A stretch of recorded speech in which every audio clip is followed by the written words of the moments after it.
It does not operate as a stay against the execution of the orders of the High Court, Tamale. 2, a mere filing of a stay of execution application also does not operate as a stay against the execution of the orders of the court. So Parliament, having been duly served, has the duty and the law to ensure that the Honorable Nyindam is no longer extended cut seats by the House as extended to members.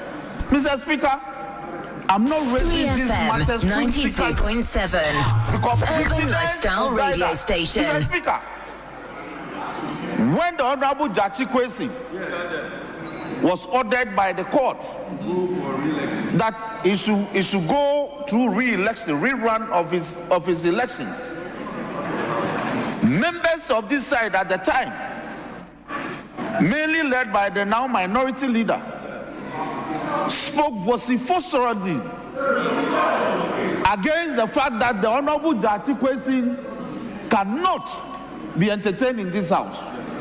The issue was raised by Professor Kinsley Nyaku. He used to sit here, and that matter caught fire on this floor. Eventually, the Honorable Jachi Kwesi had to leave. So these matters, they are beaten path. This is a path that we have traveled. Precedent has been laid and set and laid. So nobody can edge upon this house today that the Honorable Nyindam must have a voice today. It won't happen. It won't happen. So the orders of the High Court are directed at Parliament as well as the Electoral Commission to order for a rerun of the election within 30 days. Within 30 days upon the grant of that order. Speaker, there's no contrary order from the High Court, properly constituted, nor the Court of Appeal, staying that order of the High Court. And me, as the majority chief whip of this side, we will not sit and disobey the orders of the courts. So we went through the processes painfully and got a judicial pronouncement. By all means, you can hold your press conferences outside and say things against the judiciary. We won't do that. We will observe the orders of the court. Yes, go to court. If you are minded, the tournament for doing so is in the courtroom. This is the presence of Parliament and the foyers of Parliament are forum non-convenience.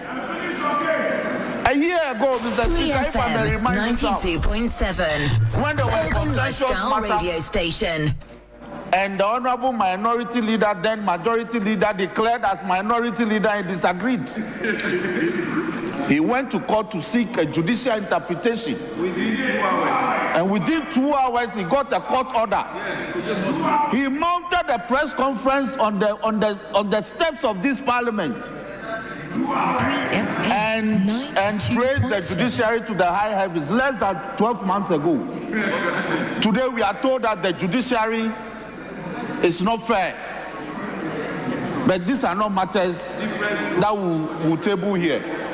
So I am only bringing this matter to the attention of the House. Plenary. The Parliament has been properly served. It's not as though Parliament is not aware. Parliament is properly served. Speaker has been served. The clerk has been served. The legal department has been served. So the Honorable Nyindam is now a persona non grata on this floor and to the presence of this Parliament as a member of Parliament. The court says he must go back and go through the processes. If he's duly re-elected, he can come 92.7 back. But for now, Urban Lifestyle Radio Station. So I won't belabor the point. Speaker, On this basis, on the totality of my submission, I pray that he must even be marched out of the chamber by precedent. I am not saying so. Precedent set by this side when they were here. And the Honorable Jachi Kwesi went back and returned triumphantly. So, what was good yesterday must be good today. We must, as leaders, we must live by principles. That is why when you set bad precedents and bad principles, you should know that tomorrow it may hurt you. So, Mr. Speaker, I have the backing, 92.7 Urban of my Lifestyle side Radio Station to demand that Honorable Nyindam does not participate further in the business of this house until he goes to re-election. Mr. Speaker, I so submit. 3FM 92.7 Urban Lifestyle Radio Station.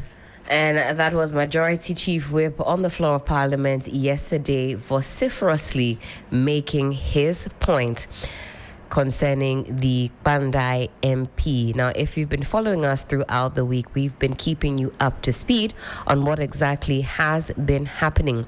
Honorable Nyindam, as you know, has been ordered by the courts to, well, I have counsel here, so I can say it correctly, refrain from holding himself out as a member of parliament elected by and for the people of Pandai. Yes. And the ruling also includes that within 30 days, a rerun of the entire process must happen so that it is no longer a by-election. It is a rerun. A by-election will be a product of a seat that has been lawfully or legitimately occupied, but the occupant vacates the seat, passes on, or becomes incapacitated and is unable to continue carrying out the duties of the office of the Member of Parliament. But in this case, it is the legitimacy of the election that is being contested, or that was contested. And so it's a rerun of the process to give it legitimacy. Now, before we played that, we also played for you the Minority Leader, Honorable Afenyo Markin's press conference in Parliament, where many of you have monitored the temperature, especially online. Many of you have said that his comments as concerns the judiciary were rather scathing. And that is probably the mildest term I could use this morning based on what I saw yesterday. Sixtus, you are in the legal fraternity. Were you scandalized? You know, there's one thing you can do, and I'm sure the comments you are referring to are looking at or putting the comments of the leader in a certain perspective, that he's a lawyer. That's right. And you would expect, a lawyer would be the last person you would expect to say certain things about a judge. So there are two things that can happen, or one thing that can happen. One of two things. The two things that anybody can do would be to attack a judgment and to attack the judge, or to attack the judge. But what is acceptable is for you to attack the judgment. Whether you are a lawyer, you are a social commentator, you are a political watcher, you are we the people. You have the right to disagree with the judgment of any court, from the lower courts right up to the apex court. It's an absolute right for you to disagree. And part of that disagreement is an avenue that has been created by the court system itself, the judicial system itself, or the justice system itself, for you to appeal the process. You can go to a higher court to say that this decision rendered by this court, I disagree with it, either because it does not follow the rules are set out. It did not come as a result of the evidence that was presented before the court. It did not, or it does not, or it deviated from the rules of natural justice, which would be that you didn't get a fair hearing, number one, which is, in fact, the very basic one that usually would come up. So you can say that, well, he's a learned judge, but I disagree with this judgment. And because I disagree with the judgment, I'm going on to a higher forum to appeal to that higher court to do something about this. That is why the appeal process is there. You can also do a press conference to say that, yes, you disagree with the judgment. You disagree with all that the judge has said because 1, 2, 3 are available or were available before the court. But the court did not take that into consideration in rendering its judgment. And so you are disagreeing. You can decide to appeal. Or you may decide that, you know what, let me just let this fly. Let me let it lie. I mean, I don't want to waste any more resources. I don't want to waste any more time. You win some, you lose some. You win some, you lose some. So let's just let it be. But for the record, I disagree with the judgment. And these are the reasons why I disagree with the judgment. What you cannot do, however, would be to launch a direct attack on the person of the judge. That would not happen. To call it a shameful act of producing this judgment, is that a no-no? 92.7. It's a no-no to the extent that you are directly questioning the character of the judge. But if it is directly on the law, like I said, you can disagree with it. Or is it a no-no to the extent of where it is you are standing in the Republic, so that if you're in Parliament, you can cloak yourself in immunity and feel say what free. You want to say? Because you know once you take a step out... You capture it as parliamentary immunity. Because that has also become a part of the conversation that but really, I am not would this sure, happen outside of Parliament? I am not sure the law of... what do you call it? Your immunity may protect you from the contempt of court. Right. It's a huge argument we can have, legal argument we can have. You see, remedies like the contempt process is there more importantly to protect the integrity of the court. That's right. So that you don't have people running riots, insulting judges left, right, center, disrespecting judges left, right, center, drawing judges into the arena of party politics left, right, center. That the integrity and the independence of the judiciary must at all times be protected. And you don't have I've made this argument here before, some time ago, if you recall, when I was talking about judges not having the opportunity to defend themselves and their judgments. Even when you go on appeal on a matter, the judge will not come and say, I did this because of this or because of that. What the appellate court would work with is the records that is before it. But the judge himself or herself will not be called in to say, well, you know, this decision was rendered based on 1, 2. No, everything is on the record. So if you organize a press conference and you give it out to a judge, the judge cannot organize a press conference to respond to you. For example, what we saw during the vetting process of Paul Bafo-Boni, you see the minority leader had sought to make some comments about the panel that handled CJ Tokonu's case. And the rebuttals coming from the majority leader was that, well, these judges are not here, cannot defend themselves, cannot hold a press conference, so refrain from dragging them into these matters. More so when you say them, when you make the comments on official platforms like Parliament. Some of us have argued in the past that the Association of Judges and Magistrates and the Judicial Service should actually be doing more in defense of judges. I will not. You don't fear that? You don't fear that could maybe, I don't know, open the floodgates and then everything, there's a rebuttal, there's a... Oh, no. You don't think that would definitely ruin the would not sanctity? be everything. Okay. It definitely would not be everything. But there are high political cases that you definitely would get commentaries. Election petitions, obviously. You will get commentaries, whether from the political parties that partook in the election, or even from radio people, TV people like you and I, or from social media people. You would always get those things. And it's not everything that you should respond to. But there would be some of the commentaries that would require a direct response.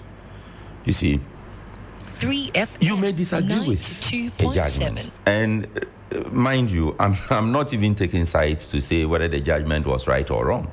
Because, as I said, I haven't read the full records of the proceedings, and I have not read the judgment. So I don't even know exactly what the language of the judgment is. It is from the summaries that we all got from our correspondent and the subsequent interviews and we conducted with lawyers involved in the case. It's based on this that we are all having these discussions. So you cannot go out to use certain words on a judge. You can definitely disagree with a judge. You can definitely express your disagreement with the judgment, but you cannot directly attack the person of a judge. So if the voice we played it this morning, we played the full voice this morning. That's right. He said at a point that we respect the office he occupies, which is the way to go. We respect the office he occupies. So in that spirit, you cannot say that, Helen, your ladyship, wait there. One can ye. One can ye is diplomatic. If you say one can ye, it's fine. If you say, but you cannot dish out insults. I wanted to give examples, but it might not be. I think it's a bit early. Yes. It's a bit early. So the language of the press conference is what people are taking issue with. Not the principle of the press conference. The principle that we disagree, the principle that the judgment, whilst even still waiting for the certified copy of the judgment, it was served, or notice was served on Parliament, so that the member affected would vacate the seat. That is not what is under scrutiny here. It is the language of the press conference that is. He says, how can a judge who calls himself a judge sit in a court and misconduct himself in such a manner and expects the country to be quiet? The judgment is not merely flawed, it is dangerous. Good.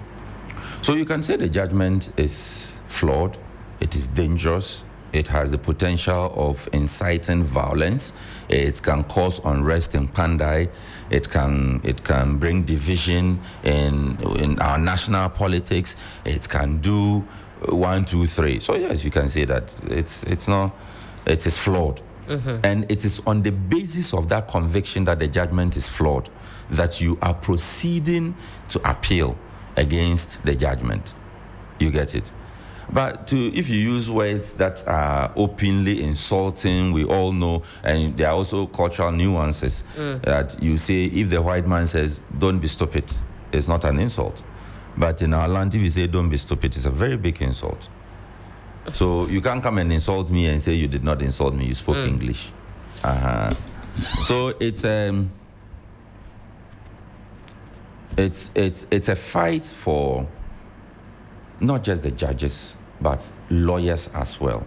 That is why you find some lawyers going to the defense of the judge. Not because they agree with the judgment. I think we need to be able to separate the issues. The fact that somebody is defending the judge against the political attacks does not necessarily mean that the person agrees with the judgment. You can disagree with the judgment, but you also are minded by the fact that there has to be a preservation of the integrity of the because court we've system. all decided that 3FM, that is the final arbiter. One day I will go to court One day you will go to court, and we have to preserve that sanctity so that when we go, we receive a judgment and we go about our way. But if we go on a denigration spree, how do we preserve that sanctity of our courts? Let's get into the newspapers right about now. It's about 23 past 7, and then we'll take your calls. I can imagine some of you will have very passionate takes and opinions this morning, but we're going to also be measured. If we're calling for measured speech, it starts with us. The Ghanaian Times this morning, you know what I'm talking about. I know. You see the J.G. Kwesing case that the whip referenced. Yeah. There's always the tendency, that is what the lawyers will call precedent. Once you do something, it sets an example that, this can happen in future. We can. Again, when we started the discussions about the removal of the former Chief Justice, the example of Charlotte Osei came back to us that right. But this one too was protected, independent constitutional body, guaranteed constitutionally protected tenure, but the person was removed. So we have to be seriously minded by the kinds of things that politicians are taking us through in this country. That there is no longer protection for any office in this country.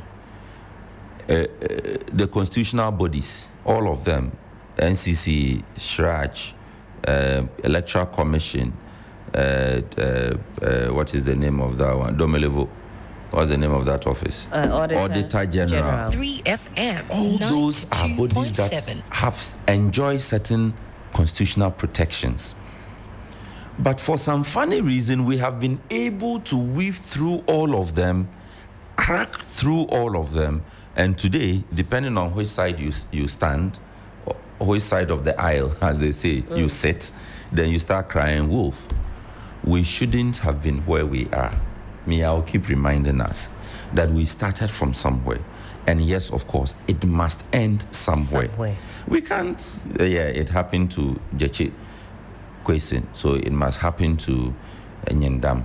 You do me, I do you. You do me, I do you. When NPP was majority, they did it woto. So NDC's majority today, we must do it. At what point will it end? At what point would we begin to say that enough is enough? Let a judge be a judge. If a judge is presented with a case, that the judge is not worried that, but this one, if I give the judgment this way, I may get favor from the presidency, or if I give the judgment this other way, I may have problems with the presidency. Or even with the people. The people say, but yesterday it was like this. It was like you want to do it like that? No, let's do it. That is why, as one of they call it the features of law, characteristics of law, there's predictability, there's consistency. That the law is like this, it is like that. We know that if you take 1, 2, 3 actions, this is the likely outcome of those actions under the law. Our predictability is you do me, I do you. And our predict. Law is interpreted to suit who sits on the chair. It is terrible. It is terrible. Judges must be able to deal with election petitions without all of the somebody has argued that the judges also put themselves in those corners, tight corners. I don't know. I have never been a judge. I don't know. Soon come. All right. Let's not run out of time. Let's get into the papers. The Ghanaian Times this morning has this to say on the front page: Get fund to allocate some 65 million Ghana cedis as a lifeline for 9,000 special needs students. And you've got the Honorable Haruna Idrisu, Minister of Education, pictured here. Ghana's ambassador designate to Burkina Faso, Kenneth Akibate, a public servant par excellence. Okay, that's on page 7. Korea PM confers diplomatic service medal on Dr. Akwarie for meritorious service. There's a lovely picture to go along with that story. Parliament scraps COVID-19 levy. CRI urges national policy to protect religious rights of students. On the back page, GHS gets some 486 motorcycles to enhance service delivery. Re-equip fire service for efficient operations. Nana Ahinkan II speaking there. 6 you've got the daily graphic for us. And I see the phone lines are blinking. We'll quickly run through. I promise you we'll take as many of your calls as possible. Daily Graphic newspaper, interest rates to go down. BOG cuts policy rate to 18%, brings back 14-day Treasury bill. We have Parliament repeals COVID-19 Recovery Act. China ready to support Ghana's development agenda. Ambassador Tong is speaking. First Bank Group CEO confers with President Mahama, reaffirms commitment to Ghana's economic transformation. That's on the front page of the Daily Graphic newspaper. On the back page of same, you have high-level committee formed to drive Ghana's 2026 World Cup ambitions. Somebody said yesterday that those who want to bug up this World Cup season, now we know who to tackle. You've seen the members of the committee, right? Who are the members of this committee? There's the Foreign Affairs Minister is part. That's my good friend. That's your good friend. So you see, you have protocol. But me, if I'm going, it's because I have confidence that Ghana is going to win. I'm not there to see anybody else. And I want Otuado to shine so that Sixtus can now migrate. I don't know whether Burkina Faso, Togo, or where, because he can't stay here. He can't stay here, no. I will be the happiest person in Ghana if the Black Stars wins this. But your faith is low, and I don't know why. Look at the quality we have. My faith is low because of the quality of the coach we have, and not the quality of the players we have. Surely. As for the players, I know we can go somewhere. So yes, the youth, is it youth and recreation or youth development? Pablo's office. Minister for Youth, young people. He's part. Okay. That's also my party. Who else? He's also your party. Yeah. Okay. There's. I'm trying to get the names off the top of my head, but okay. Let me just quickly see if I can pull it up. I need to know who I can accost at the right time. Oh, you know quite a number of them. Fantastic. Actually, you know quite a number of them. Mexico, here we come. That is where you want to. Me, I want to watch the Canada ones. So we are playing it with Mexico, Canada and US. US. Oh, I don't know whether our games are spread across. Okay, so I have the full list here. Also, so sports ministry is represented not by the minister. Okay. But Mrs. Wilhelmina, this name, Asamoah, chief director. But of course, the sports minister himself will be actively involved in the processes. Okay.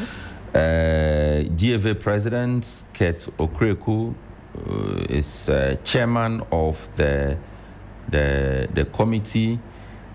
Deputy National Security Coordinator Elizabeth Yanka is on. Former footballer Abedi Pele is on. Abedi Pele is on. Wow. Tourism and Culture Minister. Okay, Ministry. Deputy Minister is representing the Honorable Yusuf Jaja. He's on. Finance Ministry, you have the Deputy Minister, Ampem Nyako. Youth Development, that is the ministry. George Opariado. Foreign Affairs, the Honorable Samuel Okijeto Ablakwa. You have Sports and Recreation Minister, Kofi Adams, he himself is back. And then you have from the Office of the President, guess who? Stan Dogbe. Yeah. Fantastic. Okay, all right. So let me quickly run through the Ghana's favorite newspaper. Front page headline: Court order sparks clash over Pandai seat, and the story is on page 3. AFCFTA staff blows 221,000 on sports betting. Did you hear that? Please come again. AFCFTA staff, the Africa Continental Trade. Oh, my people. Staff. They're not my people. Blows 221,000 on sports betting. Yes. According to the Daily Guide newspaper, that story is on page 6 of the paper. Ranak Foundation food banks open in Kumasi. That's what's his name again? The New Order. What's the name? The New Order political party. UP. No UP. Oh, the slim young man. RNAQ. Oh. I thought you were talking about Cheddar. New Force. Uh-huh. Is he the one doing the food banks? No, that's RNQ. Who is that? That is a businessman. I think, did he say he got to start selling plates, washing plates, breaking plates? I can't remember. Something to do with plates. Yes, RNQ. Afro-Arab partners, Chinese investors. Let me continue. Why? And Jospong Group and others dragged to court. Oh, talking about Cheddar, Mm-hmm. Today is the birthday of Brian Echampong. Former agric minister, former was he ever at National Security? Yes, he had was. Something security. Yes. Yes. Flag bearer hopeful for today, the NPP. Yes. Oh, today is his birthday, so wonderful. Maybe as a birthday present, they may want to just give him the flag bearership. He should listen to this next advert. That will make the birthday even sweeter. When we come back, we take your phone calls.